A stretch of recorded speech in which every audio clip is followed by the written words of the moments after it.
안녕하세요 여러분, 반갑습니다. 저희 오늘 2022년 돼서 45기 친구들이 또 올라왔잖아요. 그래서 저희 많이 어색하고 부담스러울 수도 있겠지만 주위를 둘러보면서 사람들에게 안녕하세요, 어서오세요 인사를 나누셨으면 좋겠습니다. 안녕하세요, 어서오세요. 아는 사람들만 인사하지 마시고요. 저희 오늘 1월 둘째 주 찬양 드실 텐데 그래도 이제 저희가 이미 많이 알고 있던 38기 누나, 형, 언니, 오빠들이 이제 나가셨고 새롭게 들어오는 45기가 있는 만큼 이 모든 것이 전 자연스럽다고 생각을 합니다. 아쉽지만 아쉬울 것도 없고 또 반갑게 맞이해주는 게 저희들의 역할이니까요. 저희 청년일부 모두가 하나님 안에서 서로 하나 되는 청년일부가 되었으면 좋겠습니다. 저희 먼저 첫 번째 찬양, 빈들의 마른 풀같이 찬양 드리시겠습니다.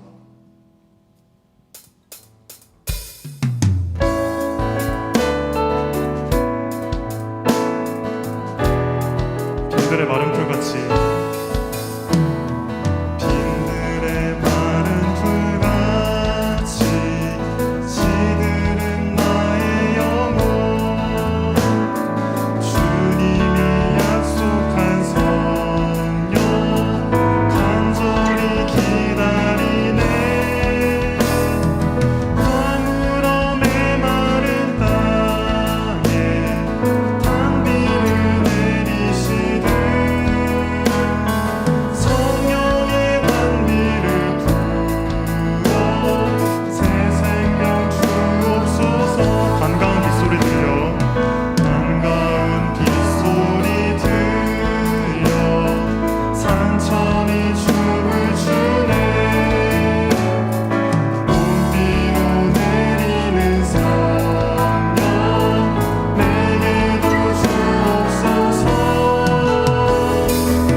따라 오르내려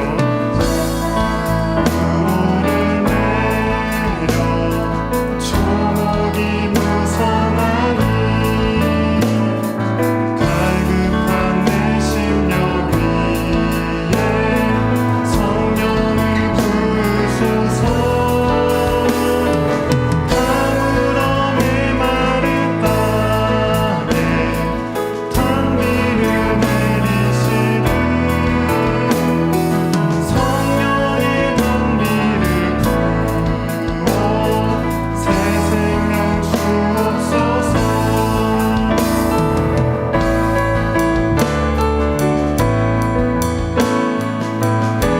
참되신 사랑의 언약,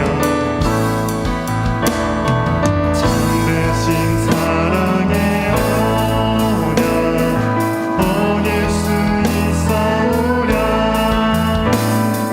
오늘의 흡족한 은혜 주실 줄 믿습니다. 가물어 메마른 땅에 단비를 내리시네. 성령의 단비를 부어 새 생명 주옵소서. 가물어 메마른 땅에, 가물어 메마른 땅에 단비를 내리시네. 성령의 단비를 부어 새 생명 주옵소서. 네, 저희 이 시간 찬양 드리실 때 다 같이 일어나서 박수 치면서 찬양 드리시겠습니다.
잠깐 앉으셔서 다시 찬양 드리셨으면 좋겠는데요.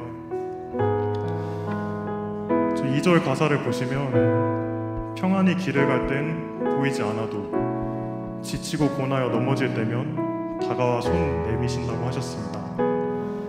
저희가 평안하고 마음의 여유가 넘칠 때는 정작 주님 생각은 나지 않다가 지치고 고날 때, 고난 중에 있을 때 그제서야 하나님을 찾는 저의 모습들을 발견할 수 있습니다. 지금 이 시간 2절 가사로 다시 찬양 드리실 때 다 같이 애통한 마음으로 저희들의 과거를 생각하며 다시 찬양 드리셨으면 좋겠습니다. 나의 등 뒤에서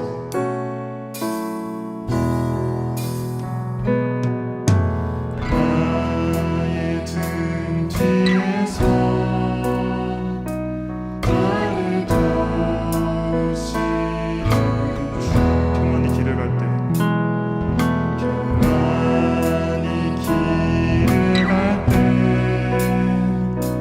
보이지 않아도 지치고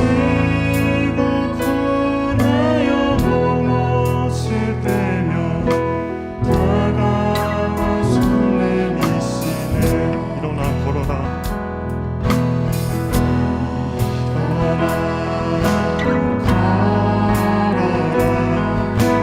내가 새 힘을 주리니 일어나 너 걸어라 내 너를 일어나 걸어라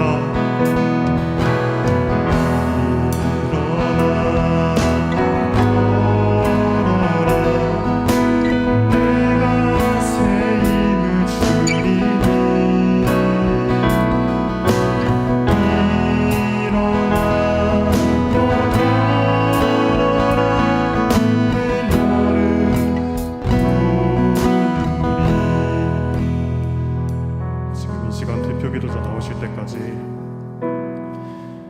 평안히 있을 때보다 저희들이 지치고 고나요 힘들 때 예수님 하나님을 찾는 것처럼 그럼에도 불구하고 저희가 언제나 하나님을 찾았으면 좋겠습니다. 그건 저희들의 삶들을 보살펴달라고 이 시간 기도드리겠습니다. 기도하시겠습니다.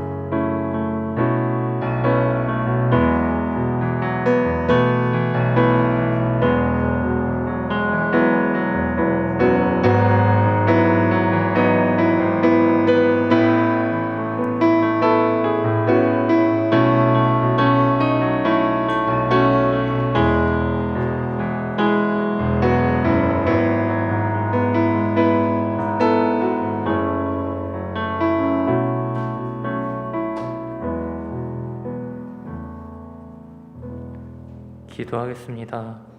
자비로우신 하나님, 코로나로 힘든 가운데 우리가 함께 예배를 드릴 수 있게 허락하심에 감사드립니다. 지난 한 주간 주님을 유일한 진리로 여기지 못한 저희를 용서해 주세요. 말씀을 듣습니다.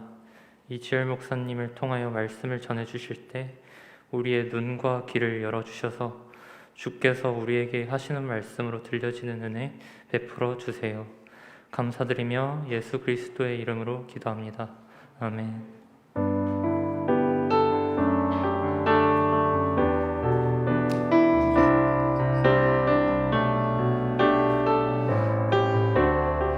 오늘 이 자리에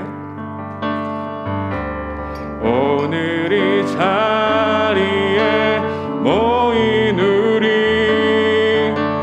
어린 양 예수 따라가는 무리 되게 하소서. 성령의 충만한 임재 안에 어둡던 우리는 밝아져서 주를 보게 하소서. 당신의 겸손한 당신의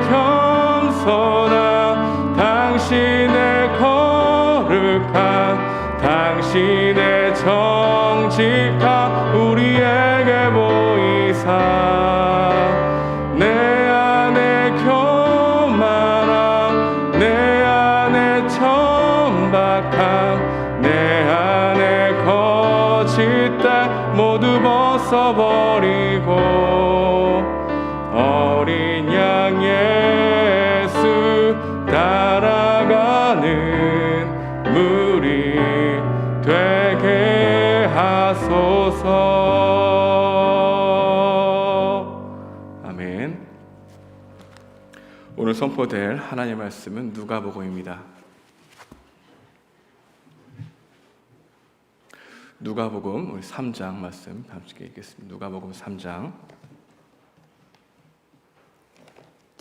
우리 1절에서 6절까지의 말씀 우리 함께 교독하겠습니다.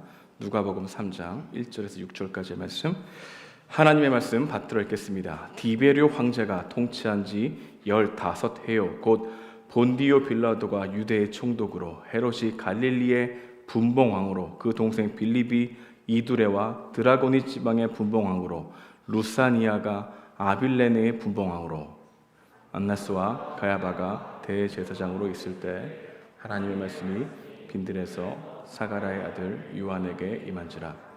요한이 요단강 근처 부근 근처에 각처에서 와서 죄 사함을 받게 하는 회개의 세례를 전파하니 선지자 이사야의 책에 쓴 바 광야에서 외치는 자의 소리가 있어 이르되 너희는 주의 길을 준비하라.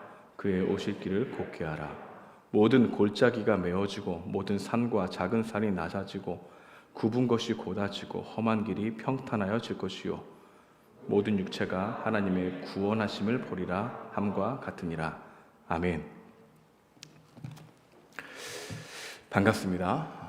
계속해서 우리가 두 번째 시간으로 우리 누가복음 함께 살펴보고 있는데 오늘 여러분과 함께 누가복음 3장에서 나오는 메시지를 함께 상고해 보고자 합니다. 누가복음은 예수 제자도의 복음입니다. 누가복음이 강조하고 있는 게 뭘까요? 회심을 강조하죠. 그리고 제자됨을 강조합니다. 누구에게 있어서 제자란 진정한 회심이 일어난 사람을 제자라고 이야기하죠. 여러분, 회심이란 뭘까요? 하나님께로 돌이키려고 작정한 사람, 돌이키려고 하는 과정 가운데 있는 사람, 이 사람을 회심한 자라고 봅니다. 회심이 잘 그려지는 그림 언어가 있죠. 우리 누가복음 15장에서 나오는 잃어버린 두 아들의 비유. 그 둘째 아들이 하나님께 다시 아버지께로 돌아가는 그 방향성, 그 과정 자체가 회심의 과정으로 우리에게 그림 언어로 보여주고 있는 것입니다. 자기 소견에 옳은 대로 살았다가 이제는 아버지 그늘 아래 살기 원하는 마음이 들어서 그 아버지께로 돌아가는 것, 이걸 바로 회심이라고 이야기할 수 있는 것이죠. 이에 스스로 돌이켜 아버지 앞에 내가 죄를 지었다라는 것을 깨닫게 된 사람이 회심을 경험한 사람들의 특징 중에 하나입니다. 누가는 데오빌로에게 진정한 회심이 없고 제자가 될 수 없다고 얘기하죠. 진정한 회심이 있어야만 제자가 될 수 있다는 얘기를 하는 겁니다. 여러분, 교회 안에 있다고 그리스도 안에 있는 게 아니라고 얘기했죠. 그리스도 안에 있어야 교회 안에 있는 거죠. 여러분, 우리가 무엇보다도 교회가 세상 안에 있다는 것은 문제가 되지 않습니다. 교회 안에 세상이 들어오는 것이 문제가 되는 것이죠. 교회는 무리를 양성하는 곳이 아니라 제자를 양성하는 곳이다 라고 말씀합니다. 교회는 종교인이 많아지는 게 아니라 신앙인이 많아지는 거죠. 초대교회는 종교인이 많아진 게 아닙니다. 예수님을 주님으로 모신 성도들이 많아졌다라고 하는 것이 우리에게 말씀하고 있는 것입니다. 누가는 진정한 회심이 없이는 제자가 될 수 없다라는 이야기를 시작하면서 세례 요한의 이야기를 딱 앞에 붙여놓습니다.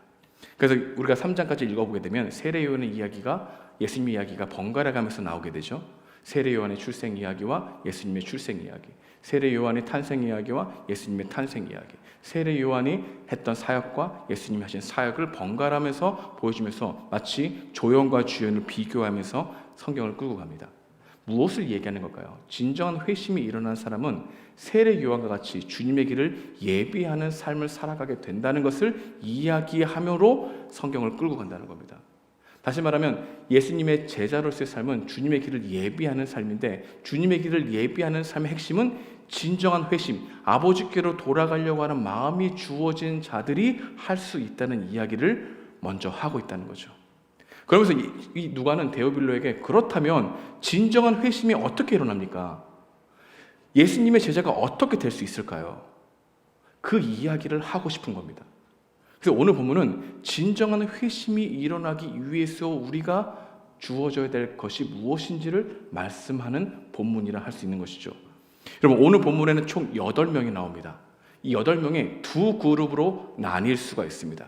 첫 번째 그룹에는 7사람이 있고요. 두 번째 그룹으로는 한 사람이 있습니다.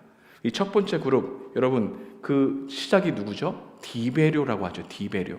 티베리우스 황제를 이야기합니다. 그는 로마 제국의 황제였습니다. 그의 말은 그 법이었고 생사 여탈권을 가지고 있는 최고의 권력자가 티베리우스 황제입니다. 그는 모든 사람으로부터 신으로부터 경배받고 있는 사람이었습니다. 자신이 살고 있는 이 곳간에는 정말 산의 진미가 가득했지요. 그는 명실공히 지중해에서 제1인자로 살았습니다. 그 사람의 이름을 딱 맨 처음에 이야기하고 있습니다. 두 번째 우리에게 주어진 이름이죠. 빌라도입니다. 빌라도는 로마 총독이죠. 로마 총독을 누가 지명할 수 있을까요? 티베리우스 황제이죠. 티베리우스 황제의 임명을 받은 로마 총독은 재판권이 있었습니다. 그리고 대제사장을 임명할 수 있는 임명권이 있었어요. 그래서 모든 유대 그 지역에서 일어나는 재판에서 그 법이 누구였냐면 빌라도의 말이 곧 법이었습니다. 빌라도는 유대교 안에, 유대 지역 안에 명실공히 제1인자였죠. 티베리우스 빌라도. 그리고 다음 이름이 나옵니다. 세 번째 나오는 이름이 누굽니까? 헤롯이 나오죠. 여기서 헤롯 대왕을 얘기하는 게 아니라 헤롯 안티파스, 그의 아들을 얘기합니다. 그는 분봉왕입니다. 로마 총독이 그에게 약간의 지역을 띄워준 겁니다.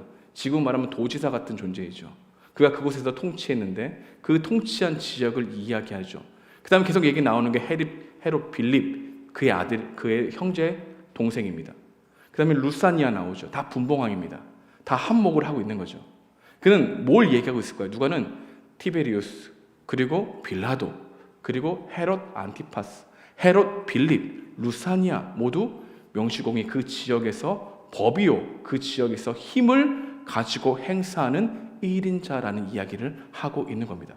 그리고 그들 이름 다음에 어떤 이름을 쓰냐? 안나스와 가야바라고 하는 뜬금없는 대제사장의 이름을 집어넣죠. 왜일까요? 앞에 이 5명은 정치적인 권력을 가지고 있다면 이 안나스와 이 가야바는 종교적인 세력을 가지고 있는 거죠.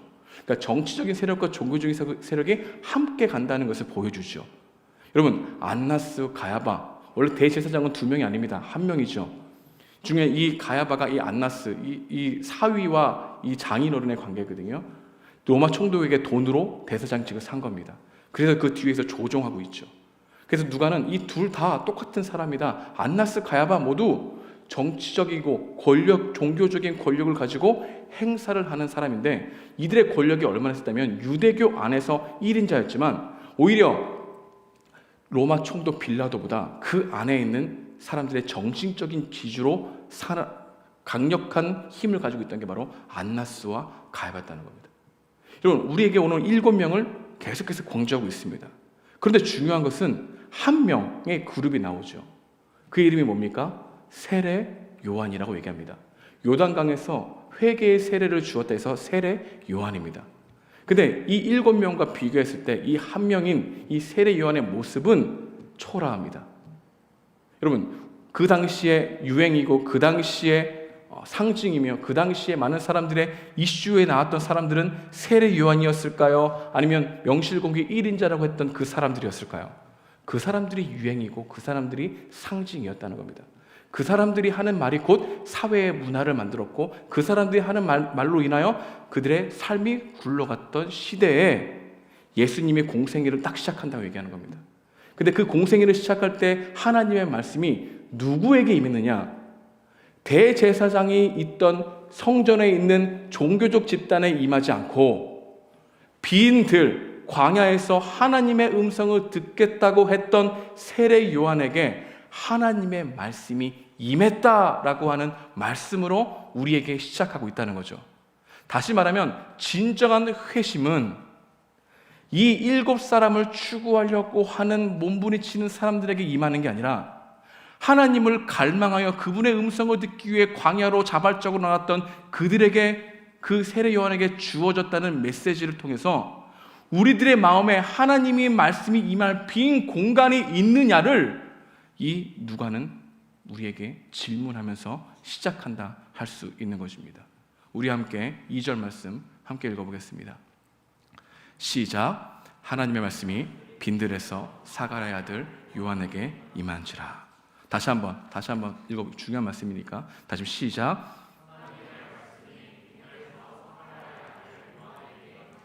아멘. 여러분, 하나님의 말씀이 그 당시에 주류였던 사람들에게 임하지 않고 하나님의 말씀을 갈급했던 세례 요한에게 임했다.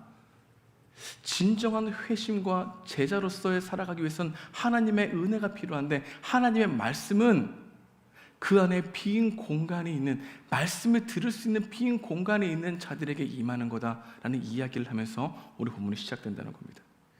그렇다면 왜 이 명실공히 1인자라고 했던 이 7 사람들에게 하나님의 말씀이 임할 수 없었을까요? 왜 그들은 메시아이신 예수님을 주님으로 받아들일 수 없었을까요? 첫 번째로, 그들은 모두 세상에서 가장 잘났다고 자부하는 사람들이었기 때문입니다. 그들에게는 힘이 있었습니다. 이 세상이 자신의 중심으로 돌아간다고 생각했습니다. 그들의 말은 곧 법이었고 정의는 곧 그들의 편이었습니다. 정의에 따라 살지 않고 그들의 말대로 살아간다가 정의가 따라왔다는 거죠. 그는 자신이 별로 잘못하고 있다고 생각하지 않습니다. 그 옆에는 모두 자신에게 잘하고 있다고 말하는 사람밖에 없었죠. 의인을 부르러 온 게 아니라 죄인을 부르러 왔다는 예수의 메시지가 들릴 리가 없다는 겁니다. 왜? 그들은 자신이 잘하고 있다, 나는 의인이다, 나는 이들을 잘 먹이고 있는 위치에 있는 리더다라고 하는 생각으로 가득 찼기 때문입니다. 두 번째로, 왜 그들은 예수님을 주님으로 모실 수 없었을까? 그들은 실제적으로 가진 것이 너무 많았기 때문입니다. 다시 말하면 마음만 먹으면 무엇이든지 할 수 있다는 생각이 그들 마음에 가득 찼기 때문입니다. 근데 그들은 달리 구원자가 필요 없었습니다. 세상의 모든 것을 장악하고 있다고 하는 생각이 하나님에 대한 말씀으로 따라갈 필요가 없었던 거죠. 빈 마음이 없었던 것입니다. 불가능한 것이 없다고 생각했습니다. 부족한 것이 없다고 생각했던 그들 마음 가운데 하나님의 말씀이 들릴 리가 없다는 거죠. 그리고 중요한 이유가 있습니다. 이게 여러분들에게 말하고 싶은 메시지인데요. 왜 그들에게 하나님 말씀이 임하지 못했을까? 왜 그들에게 계속해서 선포되어지는 예수님이 주님으로 여길 수 없었을까? 그들은 누구와 결탁해야 자신들의 권력이 더 견고해질지를 너무나 잘 알고 있었기 때문입니다. 그들은 어떻게 출세할 수 있는지, 어떻게 부귀영화를 누릴 수 있는지에 대해서 너무나 꿰고 있었기 때문에 그것을 향해 달려갔지, 구원에 관한 이야기, 죄사함에 관한 이야기로 달려가지 않았다는 겁니다. 그들에겐 구원의 말씀보다 돈이 되는 정보가 더 중요했고, 그들에게는 죄사함의 은혜보다 출세와 입신양명이 더 중요했기에 하나님의 말씀이 임할 공간이 없었다는 것이죠. 그와 반대로, 왜 세례 요한에게 하나님의 말씀이 임했을까요? 세례 요한은 특별히 다른 사람보다 더 사랑했기 때문일까요? 아니죠. 여러분, 하나님은 각각 온전하게 사람들을 사랑하신다고 말씀하셨죠. 근데 이 세례 요한은 어떻게 해서 예수 그리스도의 이 주되심을 볼 수 있었을까요? 깨달을 수 있었을까요? 그 이유는 첫 번째로 하나님의 말씀을 정말 사모했기 때문에, 다시 말합니다, 하나님의 구원을 정말 사모했기 때문입니다. 요한은 광야로 나갔습니다. 자발적이었을까요? 의무감으로 나갔을까요? 자발적으로 나갑니다. 왜냐하면 광야는 구약 사람들에게 하나님이 말씀하시는 장소로 여겨졌기 때문입니다. 미디안 광야에서 모세에게 떨기나무 가운데 말씀하신 분이 누구였습니까? 하나님이었죠.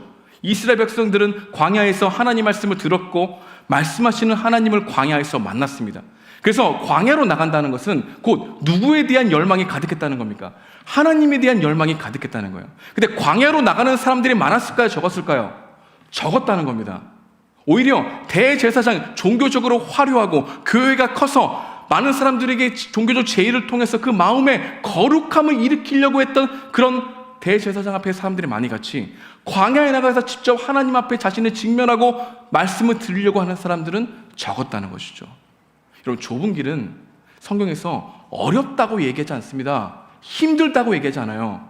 좁은 길을 찾는 자가 적다고 얘기하는 거예요. 다시 말하면 이 세례 요한은 주의 말씀에 갈망해서 광야로 나아가 그분의 말씀을 들으려고 했기 때문에 하나님으로부터 말씀이 주어진 것입니다. 여러분, 이것이 우리에게 어떤 것을 시사할까요? 여러분들이 주님에 향한 갈망한 마음이 있다면, 그리고 그 마음을 전심으로 찾는다면 하나님의 말씀이 여러분 가운데 주어진다는 겁니까? 주어지지 않는다는 겁니까? 주어진다는 겁니다. 그런데 우리는 넓은 길을 찾는다는 거예요. 우리는 우리가 좋아하는 길을 찾는 거예요. 우리 입신양명과 출세를 위해서 돈이 되는 정보에 휩쓸려가서 하나님의 말씀이 임할 빈 공간을 만들어 놓지 않는다는 것이죠. 우리는 광야로 나가지 않아요. 우리는 홀로 있는 시간을 만들지 않아요.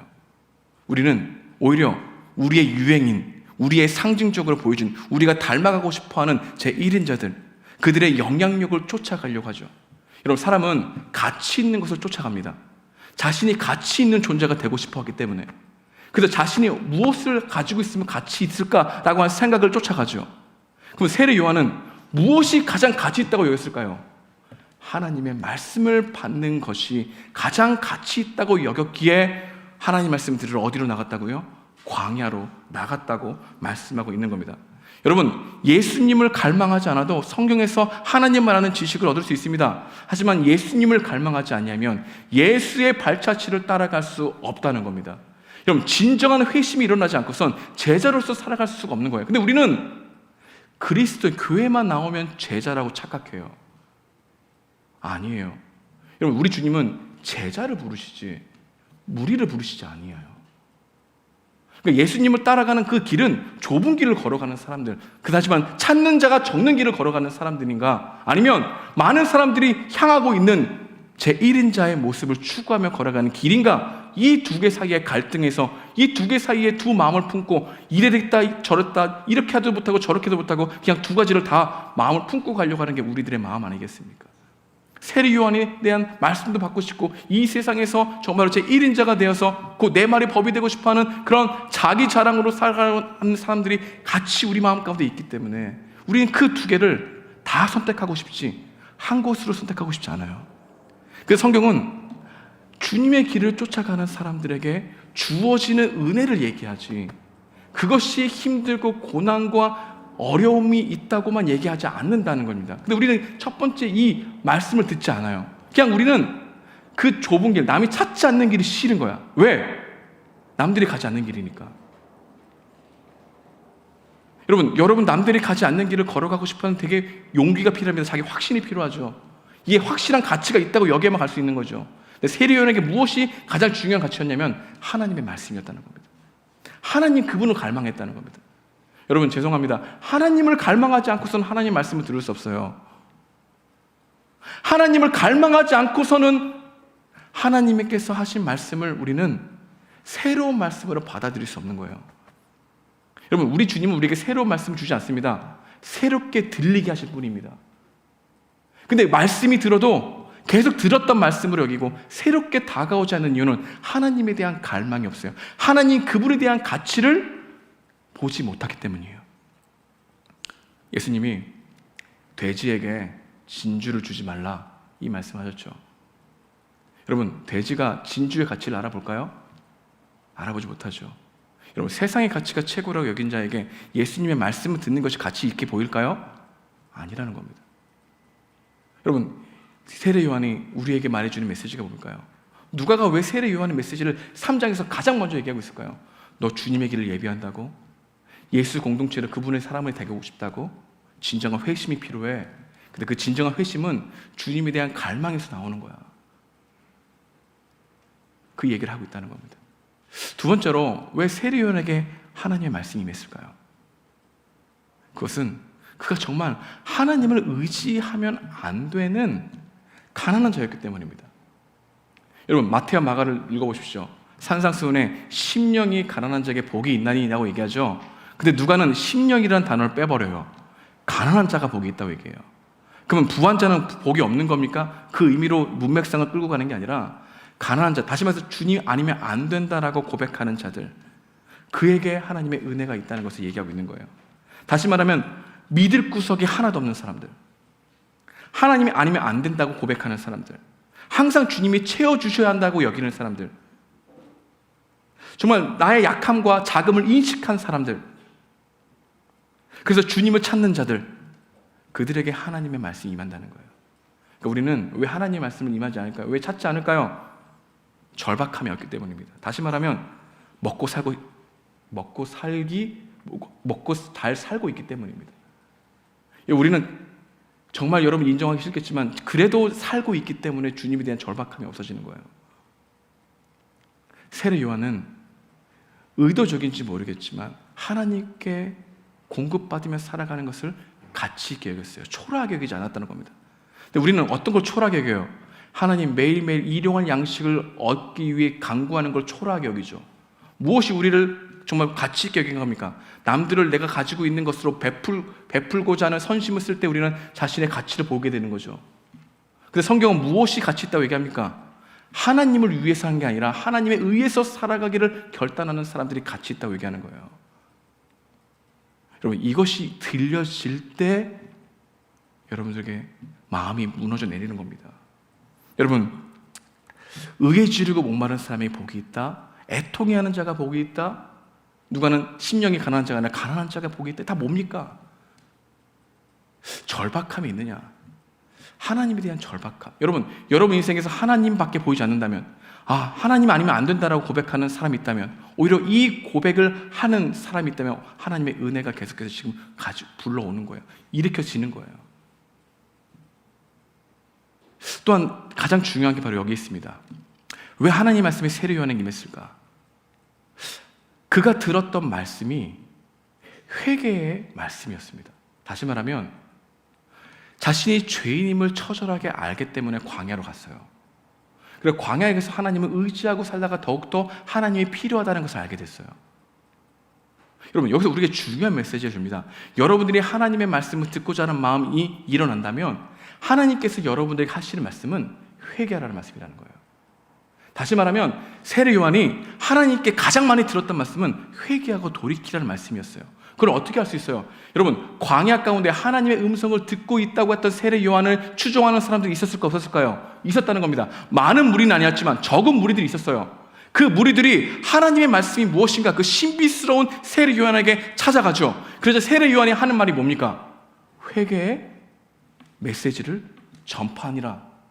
가장 그 마음 가운데 가장 많이 묵상했던 이야기들을 얘기해 준 게 무슨 메시지입니까? 회개하라, 돌이켜라. 그러면 세례 요한이 빈들에서 하나님과 교제하면서 가장 많이 묵상했던 마음, 하나님 앞에 내가 거룩하게 구별되게 무엇이 잘못됐는지를 하나님의 말씀을 통해서 깨닫게 되었다는 거예요. 여러분, 신기하게도 하나님의 말씀을 찾는 자는 자신의 연약함을 더 발견하는 자들이에요.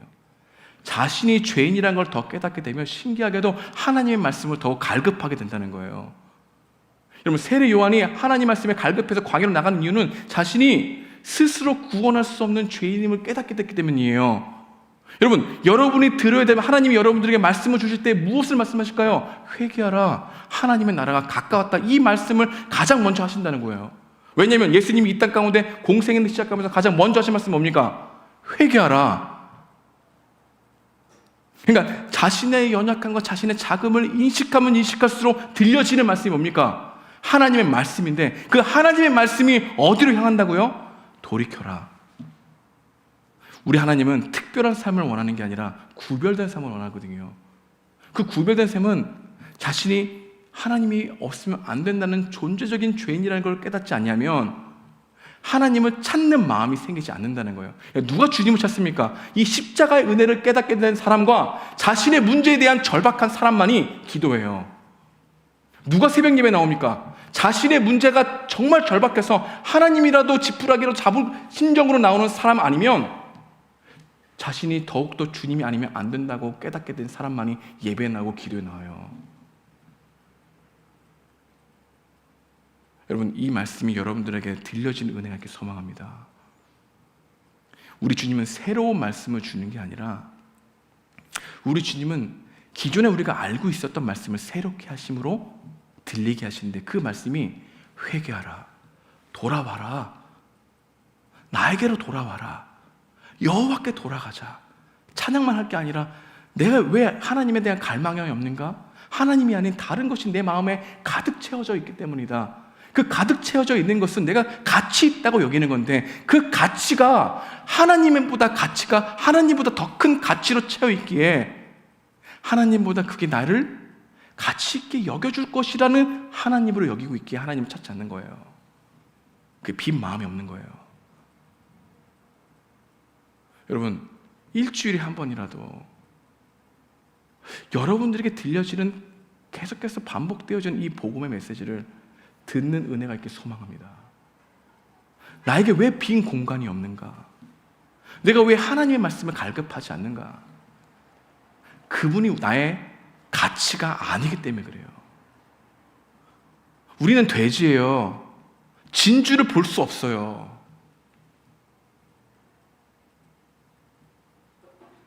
주님의 말씀을 듣기 원합니다. 누가는 데오빌로에게 진정한 회심이 없이는 제자가 될 수 없는데, 회심이 일어나게 되는 이 말씀은 회개하라.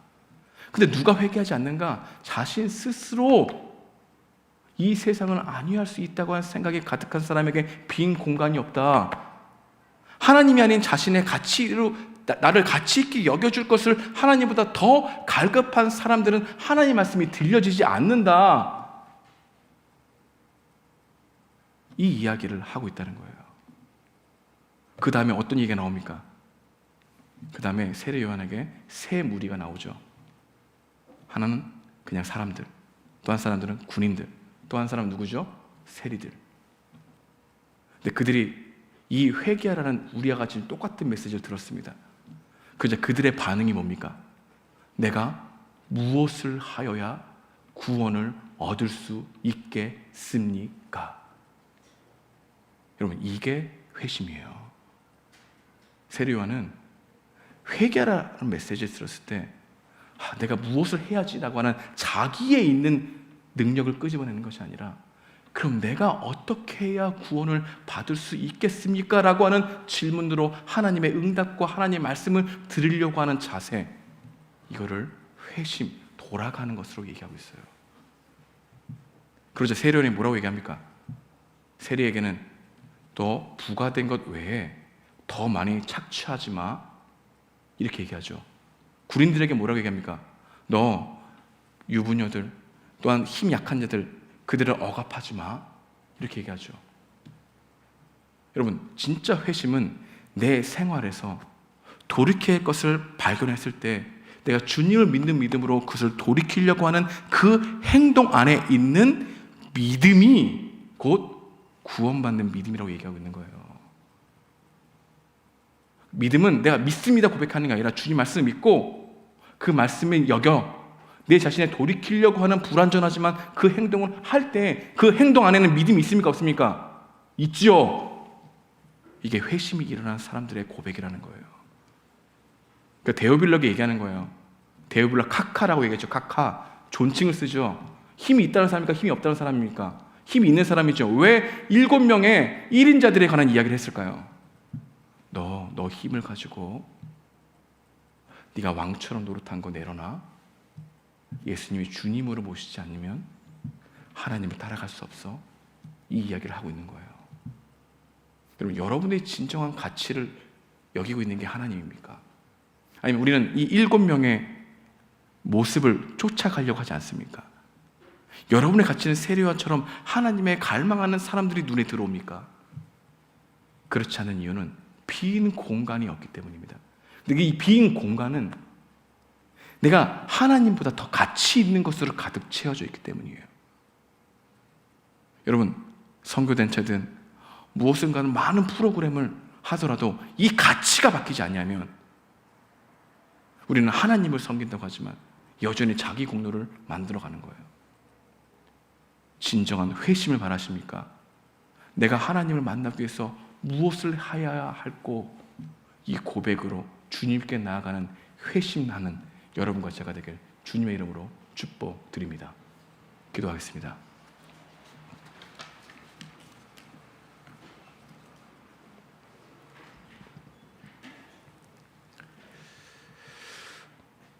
우리 이 시간 이렇게 기도하기 원합니다.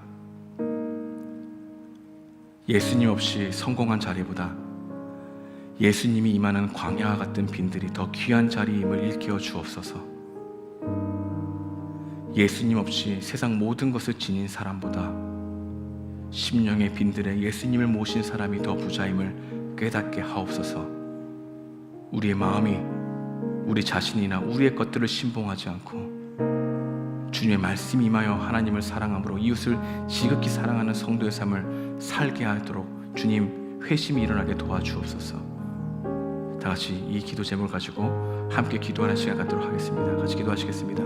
주님 감사합니다. 예수님 없이 성공한 자리보다 예수님의 말씀이 임하는 빈들과 같은 자리가 더 귀한 자리임을 일깨워 주옵소서. 예수님 없이 세상의 모든 것을 지닌 사람보다 심령의 그 빈들에 예수님 모신 사람이 더 부자임을 깨닫게 도와주십시오. 우리의 마음이 우리 자신이나 우리의 것들을 신봉하지 않고 주님 말씀 임하여 하나님을 사랑할 수 있는 자들이 될 수 있도록 인도하여 주셨기를 간절히 바라고자 합니다. 주여, 우리 마음 가운데 빈 마음이 없습니다. 예수님에 대한 빈 마음이 없습니다. 주님, 그 마음 내 중심을 내려놓지 않습니다. 왜 주님이 같이 있다고 여기지 않기 때문입니다. 주여, 우리의 구원이 필요한 존재임을 깨닫게 하시고 회개해야만 된다는 존재임을 깨닫게 하시고 주님 없으면 안 된다는 존재임을 더욱더 깨닫게 하셔서 예수님을 주님으로 모실 수 있는 성도될 수 있게 도와주시고 예수님을 주님으로 모시기 위해 그분의 말씀을 듣기 위해 하늘 광야로 나아가는 그 생활 속의 광야를 만들어내는 홀로 주님 앞에 설 수 있는 그런 시간들을 만들 수 있는 데가 되게 도와주시기 간절히 그럽니다. 그래서 주님에 대한 말씀으로 충만히 여기고 하나님을 위해서가 아니라 하나님을 위해서 살아가는 그런 은혜를 맛보는 우리 성도들 될 수 있도록 우리 청년들 될 수 있도록 인도하여 주시옵소서. 이끌어가여 주시옵소서. 함께 하시기 원합니다. 주여 도와주시옵소서. 우리 함께 찬양하기 원합니다. 빈들의 마른 푸른같이 찬양하면서 나가기 원합니다.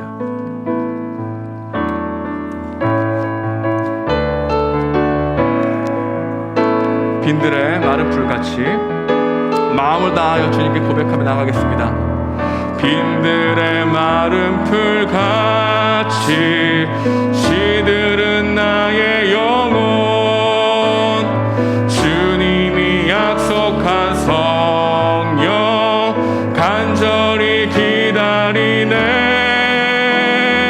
가물음의 마른 땅에 단비를 내리시듯 성령의 단비를 부어 새 생명 주옵소서. 반가운 빗소리 들려 산천이 춤을 추네.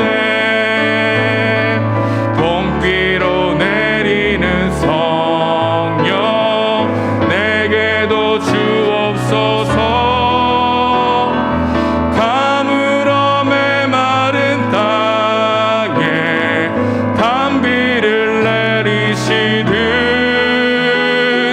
성령의 단비를 부어 새 생명 주옵소서. 우로를 내려 초목이 무서가니 갈급한 내 심령 위에 성령을 부소서. 가물음의 마른 땅에 단비를 내리시듯 성령의 단비를 부어 새 생명 주옵소서. 기도하겠습니다. 하나님 감사합니다. 예수님 없이 성공한 자리보다 예수님이 하는 광야 같은 빈들이 더 귀한 자리임을 일깨워 주옵소서. 예수님 없이 세상 모든 것을 지닌 사람보다 심령 빈들에 예수님을 모신 사람이 더 복되다는 것을 깨닫게 하여 주옵소서. 주님, 내가 주님을 믿고 있는 것이 정말 최고의 가치를 여기고 살아가고 있는가를 뒤돌아보게 됩니다. 주님, 예수인 제자로 살아가는 것이 내 인생의 목적인 것인지 뒤돌아봅니다. 진단해 봅니다. 종교인으로 무리로 살아가지 않게 하시고 데오빌로처럼 이 예수님의 말씀을 진지하게 받아들이고 자세히 미루어 살펴 그분이 정말 나의 최고의 가치가 되는지를 따져 묻고 주님께 갈망하며 나아가며 그분을 발견하게 되는 놀라운 역사가 우리 청년들 가운데 이 대학 시절에 또한 이 청년의 역사에 분명히 일어날 수 있도록 이끌어가여 주옵소서. 하나님께서 함께 하실 수 있습니다. 오늘도 그냥 오지 않고 예물을 가지고 옵니다.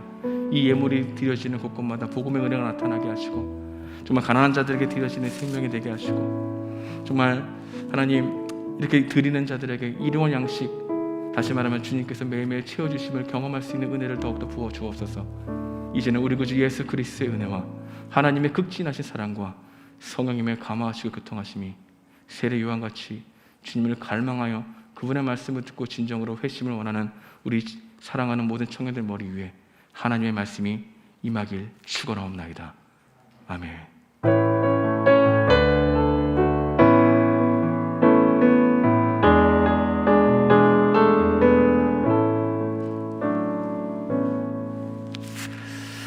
제가 먼저 우리 정훈이가 광고하기 전에 제가 먼저 좀 소개를 좀 하겠습니다. 우리 2022년도부터 이제 우리 새롭게 우리 청년 일부를 섬기실 우리 부장 집사님이 선출되었습니다. 우리 부장 집사님 제가 나오셔서 인사 말씀하도록 하겠습니다. 나오시죠. 네. 뜨거운 박수로 하겠습니다.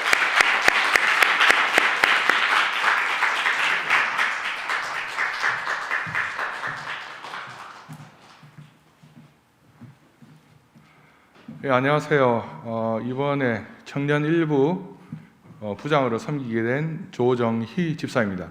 만나서 반갑습니다. 제가 청년부 부장 집사를 이렇게 섬기게 되니까 제가 영동교회 이제 출석한 지 꽤 오래되거든요. 제가 이제 기수로 따지면 제 소개를 잠깐 하면 청년부 8기고요. 저는 제가 8기 때 제 선배가 이제 5기 선배부터 4기 5기 선배인데 청년부가 만들어진 게 한 4기 5기 선배가 한 2학년 3학년 뭐 그때 청년부가 만들어졌으니까 일찍 청년부 생활을 이제 했었고 8기 때 제가 청년부로 와서 11기가 1학년 그러니까 처음 올라오는 해부터 19기가 청년부 올라오는 한 8년간 제가 청년부 조교로 활동을 했어요. 그래서 어떻게 보면 그 영동교회 그 생활에서 청년부 때 생활이 거의 한 10년 이상 하면서 지금 생각해 왜 그렇게 청년부 생활을 오래 했는가 이런 생각을 해보니까 청년부 때 있었던 우리 후배들 이나 우리 청년부의 그 학생들 또 청년부 구성원들을 참 제가 좋아했었던 것 같아요. 그래서 참 사랑했었던 것 같고 그래서 그때의 그 마음들이 좀 있어서 언젠가는 한번 청년부 부장으로 한번 섬기고 싶다 이런 생각을 좀 했었었는데 이번에 또 이렇게 청년부 부장으로 섬기게 돼서 너무너무 기쁘고 또 여러분들을 뵈서 너무너무 반갑습니다. 여러분 덕분에 이 영동교회 제가 출석한 지 거의 한 30년 이상 동안 강대상에 나와서 인사한 것도 처음인 것 같아요. 이렇게 만나 뵙게 돼서 너무너무 반갑고 굉장히 중요한 시기 같아요. 청년부 시기가. 그죠? 여러분들 시기는 어떻게 보면 굉장히 불확실한 성이 여전히 많이 있는 시기이기도 하고 또 한편으로는 굉장히 더 기회가 많은 그런 시기이기도 하고 그래서 이런 시기 때 정말 이렇게 하나님을 잘 만나는 예수님을 잘 만나는 평생의 주인으로서 또는 평생의 반려자로서 만나는 귀한 시간이 되기를 정말 바라고 또 앞으로 이제 여러분들의 삶에 그런 하나님의 나라의 어떤 가치관들 그런 가치관들이 세계관이죠. 우리는 보통 세계관이라고 얘기하는데 이런 세계관들이 잘 정립돼서 정말 우리가 그 나라에 가는 그날까지 주님을 섬기며 같이 기뻐하는 그런 삶으로 계속 이렇게 또 살아갔으면 좋겠고요.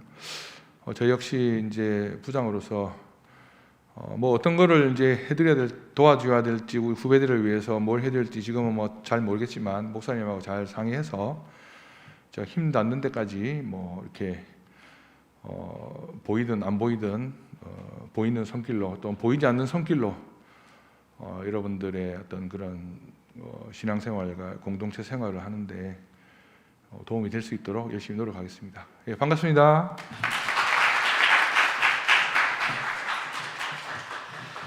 그리고 이제 한 분 더 소개하도록 하겠습니다. 우리 김예일 간사님 잠깐 나오시겠습니다.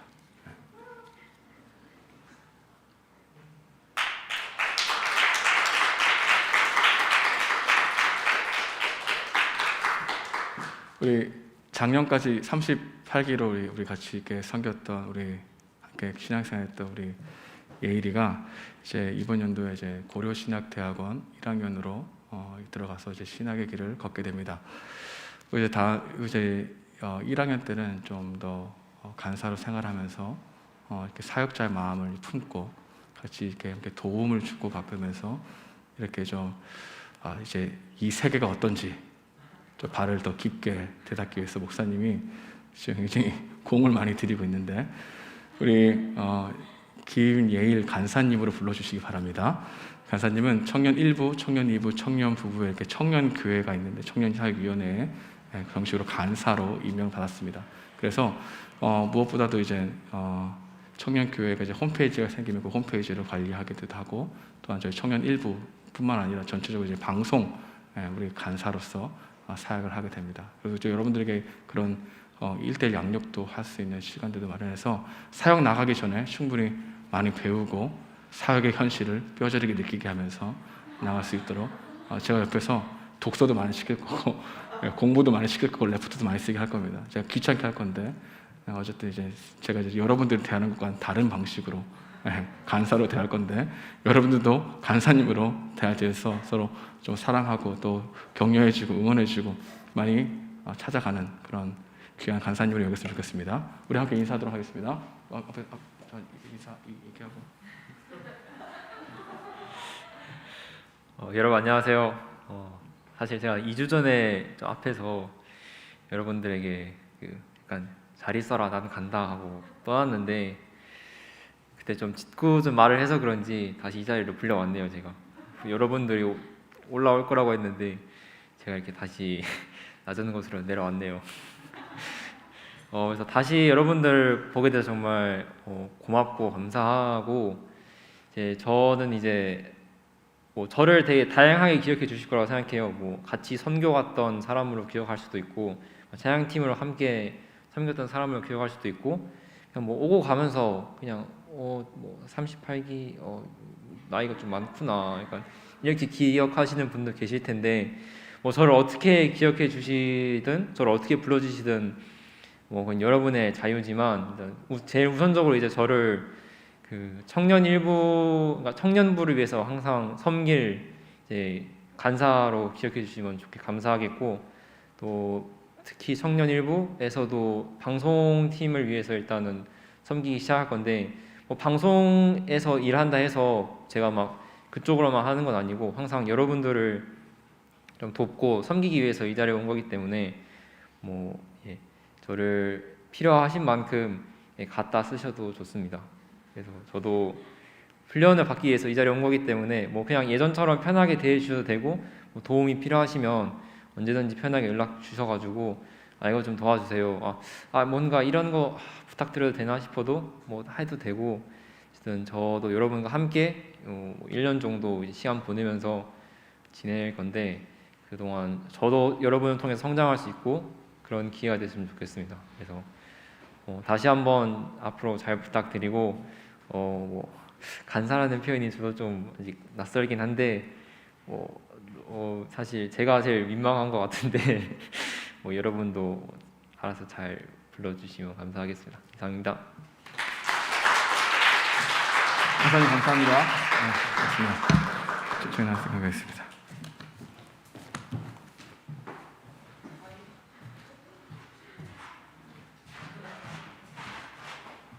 네, 여러분 안녕하세요. 네, 저희 청년일부 광고 시작하도록 하겠습니다. PPT 띄워주세요.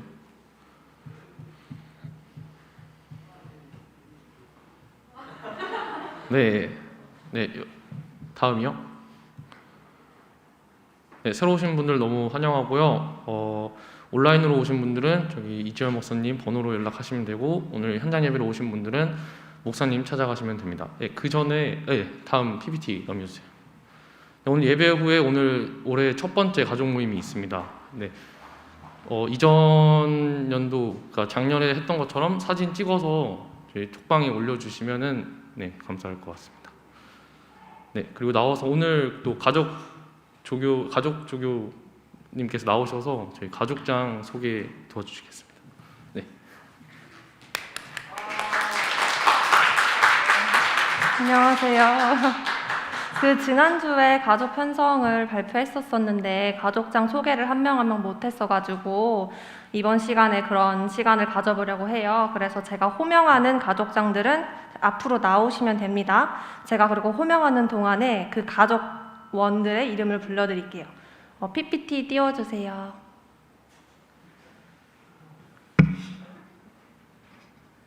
다음 장 넘겨주세요. 네, 문경록 가족장님 나오시면 됩니다.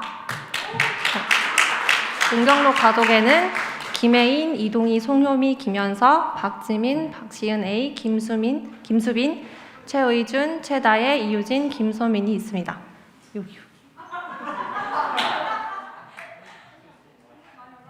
네, 다음 넘겨주세요. 최주원 가족장님 나와주세요. 네, 이정훈, 이인혁, 백신혜, 박여빈, 이세은, 조혜은, 공희은, 정영미, 장명수, 크리스한, 이승윤, 전은영, 백영진. 네, 다음 정예림 가족장 나와주세요. 전당은, 신예지, 조은진, 김찬엽, 고주혜, 강하은, 원종류, 송서영, 주예나, 김영은. 네, 김민주 가족장님 나와주세요. 네, 권동혁, 박주혜, 이준성, 정선영, 한지인, 박하은, 황지한, 진수아, 정환리, 나현지, 김소환, 최의현. 네, 하석현 가족장님 나와주세요. 이민솔, 문소정, 김은원, 오의진, 김주형, 노성빈, 김동진, 한기윤, 양하은. 네, 최유한 가족장님 나와주세요. 고예은, 김현지 A, 이세영, 김찬종, 박채연, 윤희근, 신유진, 방희찬, 황민석. 네, 박시은 가족장님 나와주세요. 이윤영, 문소연, 주영현, 도용준, 윤상훈, 장지민 A, 민세영, 정영민, 김진웅. 박정준 가족장님 나와주세요. 정진성, 오경채, 김서구, 김진혁, 주하은, 홍순희, 장신영, 김하람. 네, 지주영 가족장님 나와주세요. 조은, 이소망, 양하영, 신민주, 박혜리, 김하민, 권예지, 이현지, 오선우, 서정원, 최성원. 정다운 가족장님 나와주세요. 김가영, 이지은, 정서영, 양신의, 장지우, 박대원, 조영혜, 서혁진, 이성민, 강다현.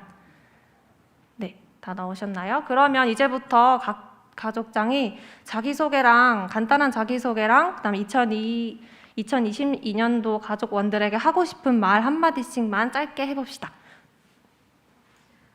안녕하세요.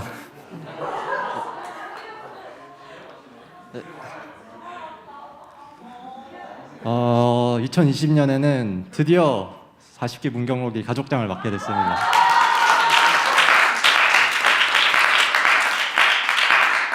제가 가족원들에게 하고 싶은 말들은 우리가 가족 모임을 하다 보면은 서로에게 바라는 모습이 있지만 또 그것이 이루어지지도 않을 수도 있잖아요. 그래도 그런 모습에 실망하지 않고 서로를 인정할 수 있는, 그리고 그런 모습을 만들기 위해서 노력하는 가족장이 되고 싶습니다. 잘 부탁드립니다. 안녕하세요. 41기 최지원입니다. 앞에 이렇게 준비를 해오셔가지고 갑자기 좀 당황스러운데 제가 이번에 올해 가족장은 처음이라서 약간 떨리고 잘할 수 있을지 잘 모르겠지만 저는 가족원들을 믿기 때문에 같이 잘 한 해 1년 동안 잘 꾸려나갔으면 좋겠습니다. 네, 안녕하세요. 22년도 예림 가족장 정예림입니다. 네. 와, 안녕 얘들아.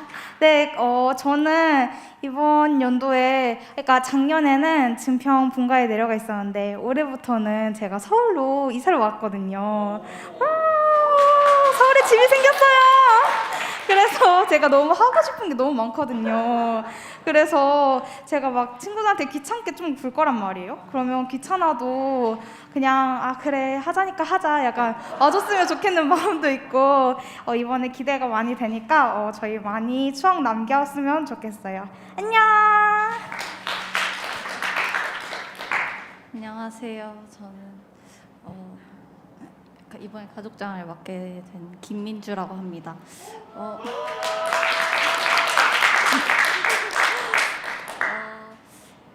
많이 부족하지만 또 이렇게 세워져서 여러분들 섬길 수 있고 같은 공동체에서 같이 1년 동안 교제할 수 있어서 너무 감사하고 많이 부족하니까 많이 도와주셨으면 좋겠습니다. 모두 같이 가족이라는 또 작은 공동체를 통해서 하나님 사랑을 좀 가득 느끼고 누릴 수 있는 한 해 됐으면 좋겠습니다. 감사합니다. 네, 2022년도 가족장을 맡게 된 40기 하석현이라고 해요. 저는 가족장 하는 건 안 떨리는데 이거 자기소개하는 거는 좀 떨리네요. 이게 어쨌든 그렇고 저는 이제 작년이랑 재작년에도 가족장을 했는데 그래서 횟수로는 3번째라서 좀 자만할 수도 있는 것 같아요. 이제 가족장 익숙하다. 그래서 저는 그 생각을 했어요. 처음 하는 것처럼 하자. 처음인 것처럼. 그래서 이제 저희 석현 가족 여러분들도 제가 여러분들의 마음을 헤아리지 못하거나 좀 왜 저럴까 이렇게 생각할 때 저분은 가족장이 처음이라서 그렇다 이렇게 생각해 주시면 좋을 것 같네요. 어쨌든 잘 부탁드립니다.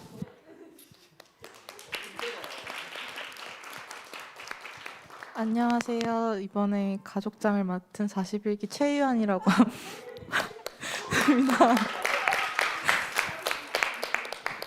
제가 이번에 가족장을 처음 맡아서 많이 서투를 수도 있고 좀 뚝딱거릴 수도 있는데 좀 잘 봐주시고 그리고 올 한 해 주님 공동체 안에서 많은 사랑을 나누고 또 많은 이야기를 나눴으면 좋겠습니다. 잘 부탁드립니다. 안녕하세요. 42기 박시은입니다.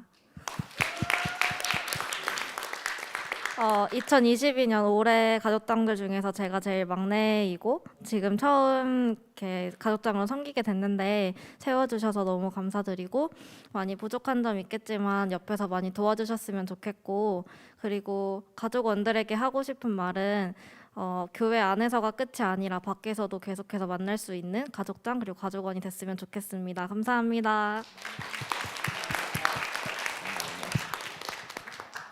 네, 안녕하세요. 저는 이번에 가족장을 맡게 된 40기 박정준이라고 합니다.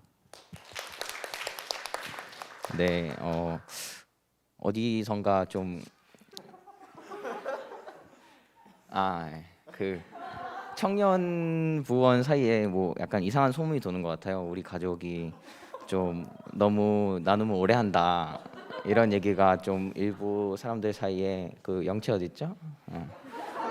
그런 소문이 좀 도는 것 같은데 전혀 그런 거 아니고요. 네, 단지 이제 다 같이 서로 좀 깊은 얘기를 더 나누고자 하는 마음이었으니까 굳이 뭐 시간이 꼭 중요한 건 아니잖아요. 시간이 적어도 나눔의 깊이가 중요한 거니까 네, 절대 그런 걱정은 하지 않으셔도 된다는 말씀을 꼭 드리고 네, 그리고 저는 가족원들한테 하고 싶은 거 딱 하나밖에 없는 것 같아요. 그냥 서로의 기도 제목을 전심으로 나누고 그리고 그 기도 제목을 위해서 서로 삶 속에서 생각날 때 기도해 줄 수 있는 그런 가족 모임 딱 하나 만들고 싶습니다. 감사합니다. 안녕하세요. 저는 40기 지주영이라고 합니다. 제가 2022년도에는 가족장이 처음이라 좀 긴장이 되는데 그래도 제가 가족원들한테 하고 싶은 말은 저는 저희 가족원 여러분들이 다 가족장이라고 생각을 합니다. 그러니까 저에게는 11명의 가족장이 있는 거죠. 그래서 저는 진짜 많이 부족하니까 실제로 많이 부족하거든요. 그러니까 다들 잘 옆에서 도와주셨으면 합니다. 감사합니다.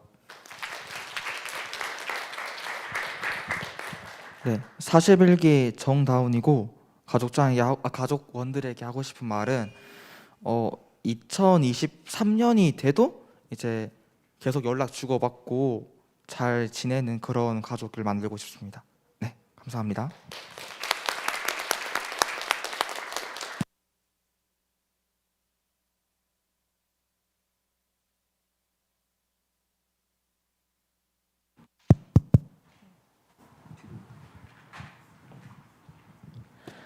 모두 잘 들으셨죠? 오늘 가족 모임 있는데 그때 본인 가족장 얼굴 잘 기억해서 찾아가시면 될 것 같습니다. 네, 내려가 주세요.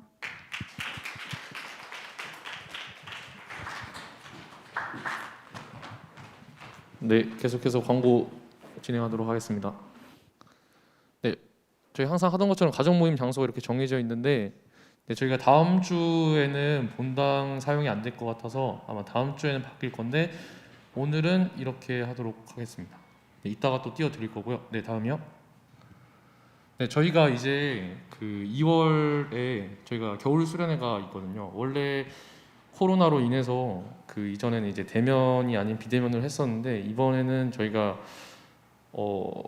계속해서 운영위가 있었고 운영위를 통해서 준비는 하고 있는데 저희가 아마 교회에서 하고 그 자고 가지 않고 네, 그런 식으로 해서 대면으로 진행을 할 것 같고 저희가 이제 수련회를 준비하려면 저희가 인원들이 좀 필요해서 같이 동참해 주시라고 저희가 광고를 넣었는데 일단 수련회 준비위원회가 있고요. 저희가 매주 다음 주부터 계속해서 이제 열릴 거고 이제 준비위원회는 이제 기획팀, 디자인팀, 레크팀, 물품팀, 방송팀, 찬양팀, 홍보팀, 러브 메신저 팀이 있습니다. 이게 명수가 정해진 건 아니고요. 이제 자원하는 마음이 있으시면 언제든지 가족장님들한테 말씀을 해주시면 네, 참여가 될 것 같고 또 저희가 현재 운영위에서 얘기 나온 것처럼 계속 지금 섭외를 다니고 있거든요. 또 섭외를 갔을 때 너무 이제 네, 방어식으로 얘기하지 마시고 한번 들어보시고 또 생각 한번 해보시고 또 그러시면 될 것 같습니다. 네, 같이 많이 참여 부탁드리고요. 네, 다음이요. 네, 저희가 오늘 이제 가족 모임 끝나고 저희가 구글 폼으로 해서 겨울 수련회 참석 가능하신지 또 여부를 확인할 예정인데요. 저희가 이게 명수가 책정이 돼야 또 조를 편성하고 또 만약에 이제 식사를 하신다든지 아니면 뭐 그런 경우에서 저희가 조 편성 때문에 명수를 확인하려고 구글 폼으로 오늘 이제 가족 모임 끝나고 네, 조사를 할 예정입니다. 네, 다음이요.